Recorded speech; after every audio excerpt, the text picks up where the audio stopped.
On the 14th of June, the Falkland Islands commemorate Liberation Day, the day when we remember the liberation of the islands from Argentine invasion 38 years ago in 1982. Normally, on Liberation Day, we would be at St. Paul's Cathedral at the Falkland Islands Memorial in the crypt. But unfortunately, due to COVID restrictions, that is not possible this year. So our commemorations are different, both here in the UK and in the islands.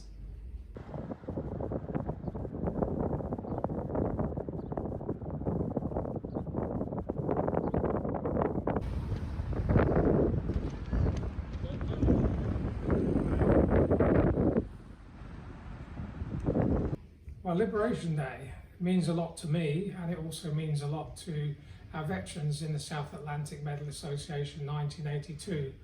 Many of us were doing different things. I was in fact attending a briefing on Mount Longdon about to assault Stanley Racecourse, where the Argentinian artillery and helicopters were, when we were rapidly told, pack up your kit, let's move. Don't bother with your helmets, put your berries back on. I was only 10 in 1982, but I'll never forget that first liberation morning and walking up the road with my mum to meet some of the troops who were pouring into the town early that morning. I was in Goose Green at the time and very busy supplying the troops at Fitzroy with various things on the monsoon that we had energised at the jetty, and of course we were following the battle and being updated by the headquarters at Goose Green what was going on. And it was a great relief come the 14th when we heard the news that the surrender had taken place that night, fairly late in the evening.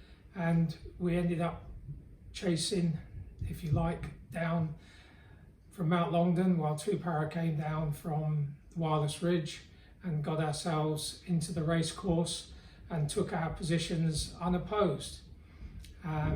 For me, it was a relief. I didn't have to carry so much kit anymore. I had somewhere to put it down. And I think for all people in the task force, it was a relief to them as well. It was a pause. But we then quickly reorganised ourselves, and we knew that we had to handle prisoners of war. We wanted to meet the islanders, we wanted to meet people. We'd met a lot of people on the way. Our thanks go to Estancia House and Teal Inlet and San Carlos, where everyone looked after us. It was really welcomed at Goose Green. We'd already had our liberation. To know that the whole Falklands was liberated was tremendous, and we'll never forget them, of course. Remember all those who played their part in the liberation of the islands, whether the military from the United Kingdom or those islanders who played a key role in helping to support the military in the liberation of the islands. Liberation Day is quite simply the most important day in the Falklands calendar. It's a day when, above all else, we remember the men and women of the task force and everything that they did to restore our freedom. Liberation Day means a lot to me. It's always a special day when everyone can gather and remember those who lost their lives for our freedom.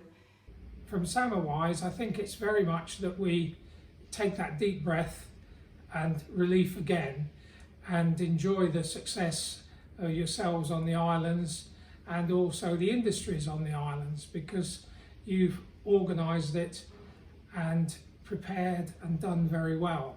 Certainly on my pilgrimage when I went back in 2012, we were welcomed so much with open arms. It was like Liberation Day all over again, and so glad that I did it, and so glad for you people there.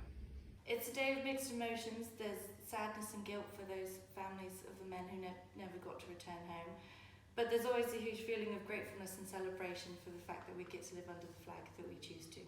We particularly remember the 255 service personnel and 3 civilians who gave their lives in that conflict. We'll never forget them, of course, and it was a naval victory because they brought all the troops down to the Falklands. If it wasn't for the ships on the seas, we'd never have been liberated. So the slogan of freedom from the sea is very apt. From the sea, freedom. And that's to you. Thank you. We will remember them. We will remember them. We will remember them.